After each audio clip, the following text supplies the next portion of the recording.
Hello friends, मैं हूं तन्मय प्रकाश और आप देख रहे हैं यूट्यूब चैनल सरकारी जॉब न्यूज़ और शार्प लर्निंग पर भी हैं आप लोग। तो कई महत्वपूर्ण टॉपिक है। पहली बार भारतीय को एफएटीएफ का उपाध्यक्ष बनाया गया है। यूनाइटेड किंगडम के प्राइम मिनिस्टर ने इस्तीफा दे दिया है और भी कई सारे महत्वपूर्ण क्वेश्चन है, सब पर चर्चा करेंगे दोस्तों। तो शुरू करते हैं और एक एक शानदार इन्फॉर्मेशन आपको देना चाहता हूँ कि half yearly current affairs marathon आ रहा है। कब आ रहा है? वो है 28 जून, संडे का दिन है। सुबह 9 बजे से लगातार होगा। करीब 6-7 घंटे का होना चाहिए क्योंकि हाफ ईयरली है। उतने में हो जाएगा। ठीक है, जब लाइव आएंगे फिर आपको बताएंगे। और ये वीडियो क्यों देखना चाहिए आपको? क्योंकि जो भी आपके एग्जामिनेशंस हैं आगे, उसमें क्वेश्चंस की संभावना बहुत ज़्यादा होगी। बेसिक लेके चले, अगर ग्रुप डी को ही देखें, पिछली बार 20 क्वेश्चंस आए थे पिछले साल। ठीक है, और उसमें से ज़्यादातर प्रश्न हमारे टकराए थे, मैंने वीडियो में बताया था आपको। अभी यूपीएससी का एग्जामिनेशन हुआ, 40 से ज़्यादा क्वेश्चंस आए और ज़्यादातर हमारे, मैंने आपको बताया कि कौन कौन से कहाँ से क्वेश्चन आए हैं। हमने जो वीडियो पढ़ाए थे वो सब आए हैं। ठीक है, यूपी पुलिस से खूब सारे टकराए हैं ज़बरदस्त ढंग से, करीब 22-23 क्वेश्चन। इस तरह से बिहार पुलिस के जो एग्जामिनेशन हुए उसमें खूब सारे टकराए हैं। तो आपके तमाम एग्जामिनेशंस के लिए ये बहुत महत्वपूर्ण है। लाइव रहिएगा 28 जून की सुबह 9 बजे से, संडे का दिन है। रिजर्व रखिएगा, करीब 7 घंटे के आसपास का लाइव चलेगा। ठीक है, तो चलिए शुरू करते हैं दोस्तों। और क्वेश्चन ये तो आईएसपीसीएस वाला है। हाँ, ये क्वेश्चन लेते हैं। प्रश्न है आपके सामने, इंपॉर्टेंट क्वेश्चन है ये, कि पहली बार किस भारतीय को फाइनेंशियल एक्शन टास्क फोर्स यानी एफएटीएफ का उपाध्यक्ष नियुक्त किया गया है? आंसर क्या होगा? विवेक अग्रवाल नाम है इनका, और न्यूज़ भी आप देख रहे हैं। एफएटीएफ फुल फॉर्म क्या होता है? Financial action task force. ठीक है, तो इनको उपाध्यक्ष बनाया गया है। ये रहा फोटोग्राफ, आईएएस अधिकारी हैं ये भारत के। और अगर अब सवाल हो कि एफएटीएफ के प्रेसिडेंट कौन है, तो गाइल्स थॉमसन है, यूनाइटेड किंगडम के हैं। और ये जो संगठन है ना एफएटीएफ, वो दुनिया भर में मनी लॉन्ड्रिंग और टेरर फंडिंग, इन सब पर नज़र रखने वाली एक बहुत ही महत्वपूर्ण संस्था है। ठीक है, तो अब उपाध्यक्ष हो गए हैं विवेक अग्रवाल, और ये इनको 1 साल की जिम्मेदारी दी गई है। देखिए, अध्यक्ष का कार्यकाल 2 साल का होता है और उपाध्यक्ष का कार्यकाल 1 साल का होता है। तो 2026-27 के लिए वो एफएटीएफ के वाइस प्रेसिडेंट बन चुके हैं। 1994 बैच के मध्य प्रदेश कैडर के आईएएस अधिकारी हैं। ठीक है, तो ये है महत्वपूर्ण बात। और अब भारत की जो भूमिका है ना एफएटीएफ में, वो बढ़ेगी। एक तरह से भारत को ही अपॉइंट किया गया है, चुना गया है, और भारत की ओर से ये रहेंगे। ठीक है, तो ये है इंपॉर्टेंट बात। एफएटीएफ की स्थापना कब हुई थी? 1989 में पेरिस में जो आयोजित हुआ था G7 समिट, उसी के दौरान 1989 में। ठीक है, मुख्यालय कहाँ पर है? पेरिस में है, फ्रांस में है। जहाँ पर आर्थिक सहयोग और विकास संगठन यानी OECD, उसका जो मुख्यालय है उसी में। टोटल इसके मेंबर कंट्री कितने हैं? तो 40 हैं, 40 हैं। और जिनमें से 38 जो हैं वो देश हैं, जैसे भारत, पाकिस्तान है, अमेरिका, ब्रिटेन, फ्रांस। और 2 क्षेत्रीय संगठन हैं, एक तो यूरोपीय आयोग और खाड़ी सहयोग परिषद। इस तरह से टोटल संख्या हो जाती है 40।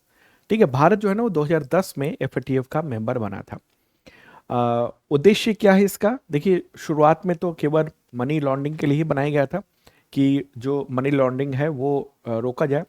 9/11 का जब हमला हुआ था 2001 में, तब टेरर फंडिंग पर भी इसको फोकस किया गया था। 2012 में फिर जो सामूहिक विनाश के हथियार है उसको भी इसमें कवर कर दिया गया था। ठीक है, चलिए आगे बढ़ते हैं। अगला क्वेश्चन लेते हैं कि किस देश का के प्रधानमंत्री कीर स्टारमर ने जून 2026 में इस्तीफे का ऐलान किया? United kingdom. उन्होंने अभी 26 जून को ही अपने इस्तीफे का ऐलान किया है। पिछले 10 साल में यूनाइटेड किंगडम में ये छठे ऐसे व्यक्ति हैं जिन्होंने प्रधानमंत्री का पद जो है ना वो उस पद से इस्तीफा दिया है। यानी 10 साल में 7वें प्राइम मिनिस्टर यूनाइटेड किंगडम में होने वाले हैं। तो ये घोषणा इन्होंने कर दी है, कहा है कि हम लेबर पार्टी के लीडर के तौर पर, टॉप लीडर के तौर पर भी इस्तीफा दे रहे हैं और प्रधानमंत्री के पद पर से भी इस्तीफा दे रहे हैं। हालांकि उन्होंने पद तुरंत नहीं छोड़ा है, जब तक कि लेबर पार्टी जो है ना वो नया नेता या कहें अगला जो प्रधानमंत्री है वो नहीं चुन लेता है, तब तक ये केयर टेकर प्राइम मिनिस्टर के रूप में जिम्मेदारी निभाते रहेंगे। और अगले महीने यानी जुलाई में नए प्राइम मिनिस्टर की नियुक्ति हो जाएगी, चुनाव हो जाएगा।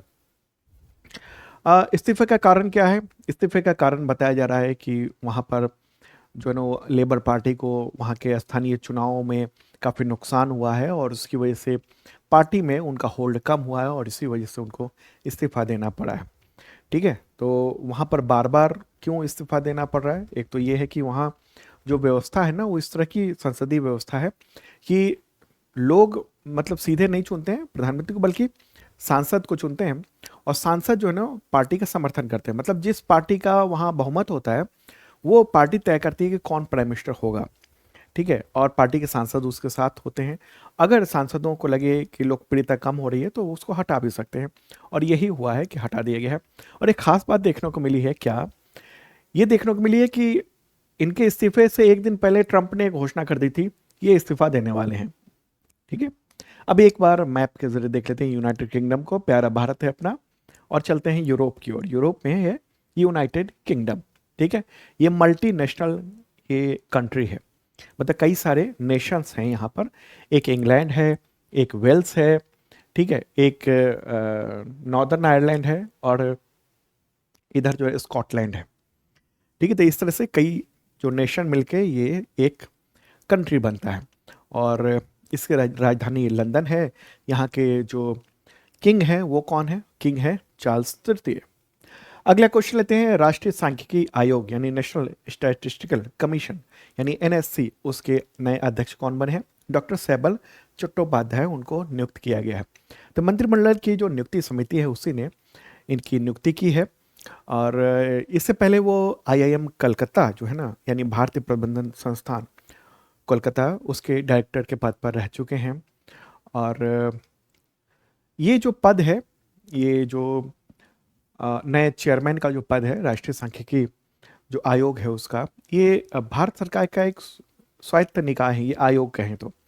ठीक है, इस आयोग का जो मुख्य उद्देश्य है देश की जो आधिकारिक जो स्टैटिस्टिकल जो प्रणाली है उसको मजबूत करना, ये सब काम है। स्थापना हुई थी 2005 में। मुख्य तौर पर राष्ट्रीय स्तर पर सांख्यिकी जो नीतियां हैं उस पर सलाह देना है। सरकारी जो आंकड़े हैं उनकी गुणवत्ता पर नज़र रखनी है, जनसंख्या, रोजगार, एग्रीकल्चर, उद्योग, इन सब रिलेटेड चीज़ों पर। तो ये नज़र रखेंगे इन्हीं सब चीज़ों पर। चलिए आगे बढ़ते हैं, अगला क्वेश्चन लेते हैं। उससे पहले बताओ कि इसका पीडीएफ जो है ना आज का, वो इस वीडियो के डिस्क्रिप्शन में लिंक दे दिया है, या फिर आप शार्प लर्निंग ऐप पर जाकर देख सकते हैं। डेली का पीडीएफ फ्री होता है, वो अवेलेबल हो चुका है। और वहाँ पर अगर आप करंट अफेयर्स की तैयारी करना चाहते हैं तो ये मेंबरशिप प्लान ले सकते हैं, अभी छूट चल रही है बम्पर। ये बेसिक मेंबरशिप है जो कि एसएससी, टीचर, रेलवे, पुलिस, इन सब लेवल का होता है। और एक है एडवांस करंट अफेयर प्रोग्राम, और उसमें संडे को खासतौर पर तो एडवांस क्लास होती है, करीब 3-4 घंटे की क्लासेस होती हैं। और डेली का बिल्कुल अलग वीडियो होता है, इससे भी अलग वीडियो होता है, उसमें थोड़ा इन डेप्थ में और स्टेटमेंट वाइज क्वेश्चंस भी कराए जाते हैं। ऐसा नहीं है कि आपको जो मैं बता रहा हूँ इस वीडियो में वो कम बता रहा हूँ, वो पर्याप्त है। इसमें थोड़ा इन डेप्थ में चले जाते हैं हम। ठीक है, तो ज्वाइन कर सकते हैं, शार्प लर्निंग ऐप है, इसी पर आपको मिल जाएगा गूगल प्ले पर। अगला क्वेश्चन है कि आरबीआई ने किस बैंक के अंतरिम अध्यक्ष के मिस्त्री का कार्यकाल 3 महीने बढ़ाने के लिए मंजूरी दे दी है? जून में आंसर होगा एचडीएफसी बैंक। ठीक है, के मिस्त्री उसके चेयरमैन वो हैं। और इससे पहले जो चेयरमैन थे ना उन्होंने इस्तीफा दे दिया था, और उसी के बाद इनको जो है ना वो मतलब कुछ वक्त के लिए अंतरिम चेयरमैन बनाया गया था। अगला क्वेश्चन है कि बाटा इंडिया के नए एमडी और सीईओ कौन बन गए हैं? तो संजय राव बन गए हैं। फुटवेयर कंपनी है, बड़ी कंपनी है बाटा इंडिया, तो ये भी बात है। चलिए अब आगे बढ़ते हैं, अगला क्वेश्चन लेते हैं। ये महत्वपूर्ण है, न्यू डेवलपमेंट बैंक यानी एनडीबी, उसका पहला मध्य एशियाई सदस्य देश कौन बन गया है? आंसर क्या होगा? उज्बेकिस्तान। ठीक है, न्यू डेवलपमेंट बैंक क्या है? ये इसको पहले क्या कहा जाता था? इसको पहले कहा जाता था आपको ब्रिक्स बैंक कहा जाता था, बाद में फिर न्यू डेवलपमेंट बैंक कहा गया, उसी नाम से पॉपुलर है। और इसके जो मेंबर्स हैं वो सब ब्रिक्स देश जो शुरुआती रहे हैं, जैसे ब्राज़ील, रूस, भारत, चीन, दक्षिण अफ्रीका। तो इन्हीं देशों के द्वारा ये विकास बैंक बनाया हुआ है। ऊपर इसकी स्थापना हुई थी 2014 में, और इसका मुख्यालय शंघाई चाइना में है। ठीक है। और इसके मेंबर जो कंट्री हैं वो हैं ब्राज़ील, रूस, भारत, चीन, दक्षिण अफ्रीका, इसके अलावा बांग्लादेश, यूएई, मिस्र, अल्जीरिया भी मेंबर कंट्री है। और अब उज्बेकिस्तान इसका मेंबर हो गया है। एक बार मैप के ज़रिए देखते हैं उज्बेकिस्तान को। प्यारा भारत है अपना, और जो उज्बेकिस्तान जो है ना वो सेंट्रल एशियन कंट्री है, मध्य एशियाई देश है। और रेड कलर में जो ये है यही है उज्बेकिस्तान। इसकी राजधानी क्या है? ताशकंद है। काफ़ी चर्चित ये शहर है, राजधानी, जहाँ पर भारत के दूसरे प्रधानमंत्री उनका निधन हुआ था, ठीक है, लाल बहादुर शास्त्री जी का। तो इसी की राजधानी है उज्बेकिस्तान की, ताशकंद। ठीक। यहाँ के राष्ट्रपति हैं शौकत मिर्जियोयेव, प्राइम मिनिस्टर हैं अब्दुल्ला अरिपो। मुद्रा यहाँ पर चलती है उज्बेक सुम। क्या है? उज्बेक सुम। अगला क्वेश्चन है कि 200 T20 इंटरनेशनल मैच खेलने वाली दुनिया की पहली क्रिकेटर कौन बन गई है, महिला पुरुष सब मिलाकर? आंसर क्या होगा इसका? हरमनप्रीत कौर। उन्होंने शानदार ये रिकॉर्ड बना लिया है। तो 21 जून को ही उन्होंने साउथ अफ्रीका के खिलाफ खेले गए जो मैच में, ये 200वां मैच उन्होंने मतलब एक तरह से खेला है। और शानदार जो है ना वो उन्होंने ये अपनी जो T20 की पारी है उसमें अचीवमेंट पाई है। दुनिया के ऐसी पहली खिलाड़ी हो गई हैं जो इतने सारे मैचेस खेले हैं। T20 की बात कर रहा हूँ मैं, ठीक है, T20 की बात कर रहा हूँ। अच्छा, इस मुकाम पर जो है ना वो पहुँचने वाली इकलौती भारतीय है, इकलौती दुनिया की प्लेयर है, ठीक है। इसके बाद फिर दूसरे खिलाड़ी हैं, उन सब का स्थान है। अगला क्वेश्चन लेते हैं। राष्ट्रपति ने जून 2026 में भारत के सॉलिसिटर जनरल पद पर किसकी पुनर्नियुक्ति की है, रीअपॉइंट किया है? आंसर को तुषार मेहता ये है। और न्यूज़ भी आप देख रहे हैं, सेंट्रल गवर्नमेंट ने जो है ना वो रीअपॉइंट किया है। वैसे तो राष्ट्रपति ने किया है, मतलब जो नियुक्ति समिति है ना प्रधानमंत्री की अध्यक्षता में कैबिनेट की, उसी ने ये तय किया है, ठीक है, कि इनको नियुक्त किया जाए। और उसके बाद राष्ट्रपति ने पुनर्नियुक्ति की मंजूरी दे दी है। तुषार मेहता जो ना देश के दूसरे सर्वोच्च लॉ ऑफिसर हैं इस वक्त। अब 3 साल का कार्यकाल होगा या फिर अगले आदेश तक। तो पहली बार ये नियुक्त हुए थे 2018 में, फिर 2020 में, फिर 23 में कार्यकाल इनका बढ़ा था। 2026 में फिर से कार्यकाल इनका बढ़ा दिया गया है। 8 वर्ष पूरे कर चुके हैं सॉलिसिटर जनरल के पद पर। अच्छा, सॉलिसिटर जनरल का जो काम है वो क्या होता है और इस पद के बारे में जाने। ये पद संवैधानिक ना होकर वैधानिक निकाय है, संवैधानिक पद नहीं है ये, ठीक है। और इसकी नियुक्ति केंद्रीय मंत्रिमंडल की जो नियुक्ति समिति है उसी की सिफारिश पर राष्ट्रपति के द्वारा की जाती है। ये देश के दूसरे सर्वोच्च कानूनी अधिकारी हैं, मैंने बताया आपको। तो जो पहले सर्वोच्च कानूनी अधिकारी कौन है, लॉ ऑफिसर, तो वो है अटॉर्नी जनरल। तो अटॉर्नी जनरल के बाद फिर सॉलिसिटर जनरल का स्थान आता है। और ये हैं ऐसे दूसरे लॉ ऑफिसर भारत के सबसे बड़े। इनका मुख्य काम जो है ना सरकार को कानूनी मामले पर सलाह देना है, सुप्रीम कोर्ट और हाई कोर्ट में केंद्र सरकार का पक्ष रखना है, सरकार की जो एजेंसियां हैं उन सब का पक्ष भी रखना है इनको, ठीक है। और अटॉर्नी जनरल की अनुपस्थिति में उनका कार्य या मतलब सुप्रीम कोर्ट में वो भी कर्तव्यों का पालन इनको करना है। तो ये है एक इम्पॉर्टेंट बात, ठीक है। अच्छा, अटॉर्नी जनरल कौन है? वो है आर वेंकटरमणी। और सॉलिसिटर जनरल वो तुषार मेहता, ठीक है। चलिए अब आगे बढ़ते हैं, अगला क्वेश्चन लेते हैं कि वुल्फ प्राइज 2026 से किसे सम्मानित किया गया है? भारतीय मूल के हैं। आंसर क्या होगा? प्रोफेसर जनेंद्र के जैन, ठीक है। और ये न्यूज़ देख रहे हैं, फोटोग्राफी ये रहा जब अवार्ड इनको मिल रहा था। इनको अवार्ड क्यों मिला है? जो इन्होंने क्रांतिकारी खोज की कंपोजिट फॉर्म्यून्स उसको लेकर 18 जून को ये अवार्ड दिया गया है। भारतीय मूल के ऐसे पहले व्यक्ति हैं जिनको वुल्फ प्राइज दिया गया है। ये यरूशलेम में आयोजित किया गया था और इजराइल के जो राष्ट्रपति हैं इसहाक हर्जोग, उन्होंने ये अवार्ड दिया है। 66 ईयर के हैं ये, राजस्थान के सांभर के रहने वाले हैं। और ये थियोलॉजिकल फिजिसिस्ट हैं ये, ठीक है, सैद्धांतिक भौतिकविद हैं, उसमें शुमार हैं ये। और इन्होंने आईटी कानपुर से डिग्री ली हुई है। बाद में फिर अमेरिका में चले गए थे, वहाँ पर आगे की रिसर्च वगैरह किया और प्रोफेसर हैं ये। और इनको जो है ना वो क्वांटम फिजिक्स में जो वही कंपोजिट फॉर्म्यूल्स हैं उसके लिए ये अवार्ड दिया गया है। वुल्फ पुरस्कार जो है ना काफ़ी चर्चित और सम्मानित पुरस्कार माना जाता है। इसराइल में स्थित है वुल्फ फाउंडेशन, उसी के द्वारा 1978 में इसकी शुरुआत की गई थी। अगला क्वेश्चन है कि भारतीय तट रक्षक बल ने पहला स्वदेशी एयर कुशन व्हीकल H561 उसको बेड़े में शामिल किया है। तो किस राज्य के शिपयार्ड में ये आयोजित ये समारोह को तो शामिल किया गया? आंसर का गोवा। गोवा में ये किया गया है। और ये है एक्चुअल में ना ये इसमें बड़े बड़े पंखे होते हैं बहुत पावरफुल, और उसकी ताकत से मतलब हवा की ताकत से हवा पीछे धकेला जाता है, उससे ये आगे बढ़ता है। ठीक है, तो पहला स्वदेशी एयर कुशन व्हीकल है, इसको शामिल किया गया है। आत्मनिर्भर भारत के जो उपलब्ध उसके मामले में ये उपलब्धि है। होवरक्राफ्ट है और इसको चोगुल एंड कंपनी प्राइवेट लिमिटेड ने गोवा में जो उसका जहाज निर्माण का सेंटर है वहीं पर ये बनाया है। तो ऐसे 6 होवरक्राफ्ट बनाए जा रहे हैं। उसका ये पहला ये होवरक्राफ्ट ये था। ये उथले पानी, कीचड़ के मैदान, रेतीली या फिर समुद्र तट, मार्शल लैंड्स, खाड़ियाँ, तटीय जो आर्द्र भूमि है, वेटलैंड है, वहाँ पर ये चल सकता है।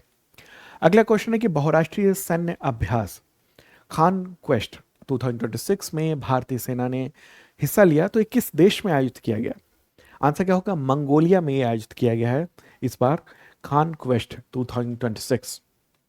बहुराष्ट्रीय है तो इसका मतलब है कि बहुत सारे देश इसमें वहाँ की सेनाओं ने पार्टिसिपेट किया। 20 जून से 3 जुलाई तक ये आयोजन है। मंगोलिया की जो राजधानी है उलान बटार, उसी के 5 हिल्स ट्रेनिंग एरिया है, वहाँ पर 20 से ज़्यादा देशों की सेनाएं वहाँ पर पहुँची हैं। और ये जो है ना वो यूनाइटेड नेशंस के चार्टर चैप्टर 7 उसके तहत होने वाले जो पीस मिशन है उसमें दूसरे देशों की सेनाओं के साथ कैसे कोऑर्डिनेशन बनाया जाए, इन सब पर यहाँ पर जो ट्रेनिंग वगैरह की बात है, अभ्यास किया जा रहा है। इसकी शुरुआत हुई थी 2003 में और फिर उसके बाद ये किया जाता रहा है। एक और मंगोलिया को देख लेते हैं मैप के जरिए। प्यारा भारत है और मंगोलिया किधर है? चाइना और रशिया के बीच में है। ठीक है, ये रहा मंगोलिया। इसकी राजधानी क्या है? उलान बटार है। मुद्रा यहाँ पर चलती है क्या? तागरोग मुद्रा चलती है। इसी मुद्रा पर, इसी करेंसी पर चंगेज खान उसका भी फोटोग्राफ होता है। ठीक है, ये देखिए चंगेज खान का फोटोग्राफ है उस पर, जो भारत पर हमला जिसने किया हुआ था। अच्छा, यहाँ के राष्ट्रपति कौन है अभी मंगोलिया के? तो वो हैं उखनागिन सुरेल सुख। प्राइम मिनिस्टर हैं उचराल नाम ओसोरे। आबादी करीब 36.5 लाख के आसपास है। भाषा यहाँ पर मंगोलियाई बोली जाती है। पड़ोसी देश इधर रूस है और इधर ये चाइना है। ये लैंड लॉक्ड कंट्री है। कई बार सवाल पूछे जाते हैं कि लैंड लॉक्ड कंट्री है या नहीं, या इनमें से कौन है? आगे बढ़ते हैं। अगला क्वेश्चन है कि मध्य प्रदेश के किस शहर की खुरासानी इमली को जीआई टैग दिया गया है? आंसर होगा इसका मांडू। ठीक है, मांडू कहाँ पर है, किस जिले में? धार जिले में है। और काफ़ी पॉपुलर है ये इमली होती है। पत्ते बहुत कम होते हैं और ये इस तरीके से का दिखता है। इसमें इमली के बीज होते हैं। ये जो वृक्ष है ना वो मूल रूप से अफ्रीका का है मूलतः, और अपने जो विशालकाय बनावट है, औषधीय गुण है, उसकी वजह से जाना जाता है।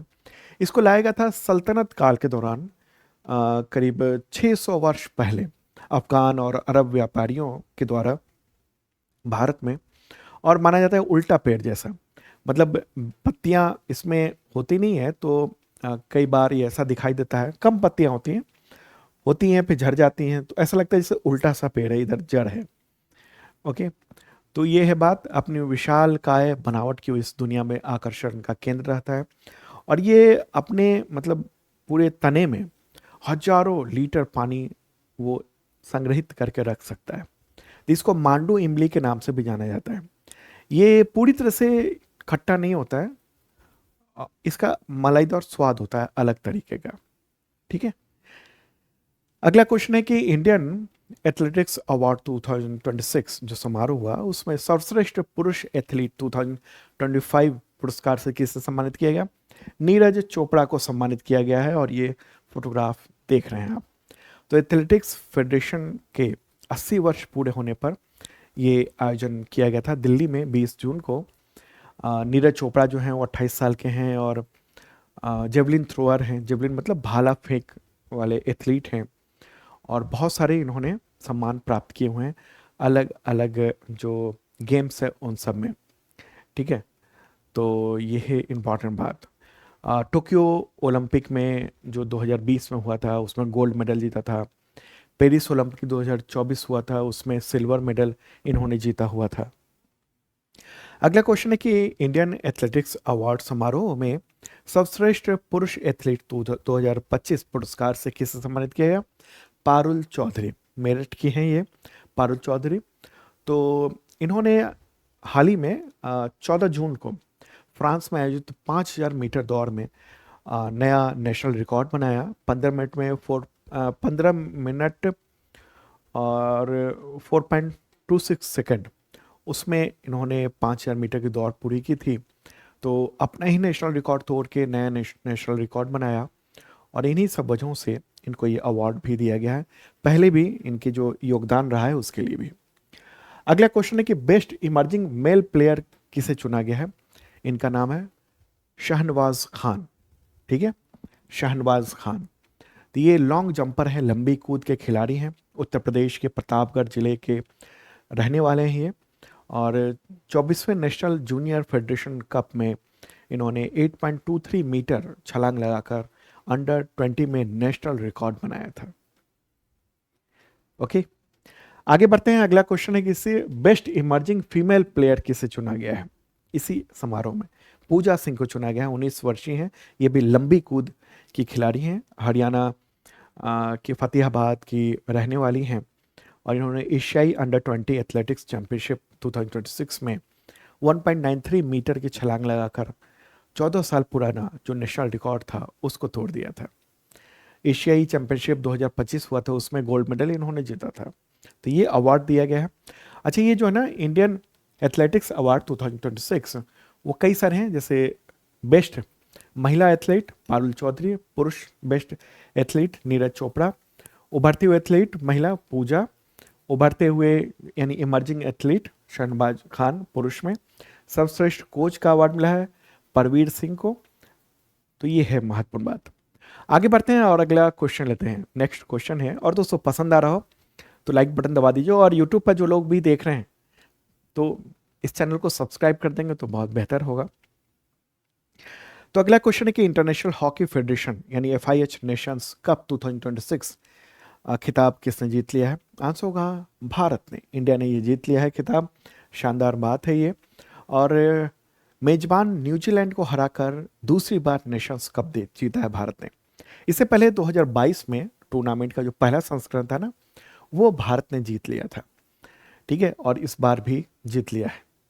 अगला क्वेश्चन है कि अंतर्राष्ट्रीय योग दिवस कब मनाया जाता है? तो वह है 21 जून को मनाया था और इस बार की जो थीम है स्वस्थ उम्र बढ़ने के लिए योग, स्वस्थ उम्र, योगा फॉर हेल्दी एजिंग, ये है इस बार की थीम। देश भर में ये आयोजन किया गया अंतर्राष्ट्रीय स्तर पर भी। अगला क्वेश्चन है कि अंतर्राष्ट्रीय संक्रांति उत्सव दिवस कब मनाया जाता है? तो 21 जून को मनाया जाता है। संयुक्त राष्ट्र ने यह घोषित किया हुआ है। दरअसल ना मतलब वर्ष में 2 बार संक्रांति होती है। एक ग्रीष्म संक्रांति होती है जो 12 जून को, और शीतकालीन जो संक्रांति होती है वो 21 या 22 दिसंबर को होता है। ठीक है, तो इसका मतलब हुआ ग्रीष्म संक्रांति का कि उत्तरी गोलार्ध में वर्ष का सबसे लंबा दिन और सबसे छोटी रातें जो है ग्रीष्म संक्रांति वो होती है इस दिन। ठीक है, तो ये है महत्वपूर्ण बात। अगला क्वेश्चन है कि अंतर्राष्ट्रीय ओलंपिक दिवस कब मनाया जाता है? तो 23 जून को मनाया जाता है और इस बार की थीम है यू कैन डू दिस, आप ऐसा कर सकते हैं। ठीक है, ओलंपिक दिवस। तो दोस्तों ये था इंपॉर्टेंट करंट अफेयर्स आप सबके एग्जामिनेशंस के लिए। और नेक्स्ट संडे को यानी 28 जून को सुबह 9 बजे से आप तैयार रहिएगा। शार्प रनिंग ऐप पे भी लाइव होगा और यूट्यूब चैनल सरकारी जॉब न्यूज़ पर भी वो मैराथन हाफ ईयरली का लाइव चलेगा। एमसीक्यू और मतलब एमसीक्यू के ज़रिए ही पूरा कवर करवाएंगे, बहुत ज़्यादा इन डेप्थ में नहीं जाएंगे। कुछ हल्की फुल्की सूचनाओं के साथ पूरे 6 महीने का कंटेंट कवर कराया जाएगा। ठीक है, तो मिलते हैं अब अगले वीडियो में। बाय।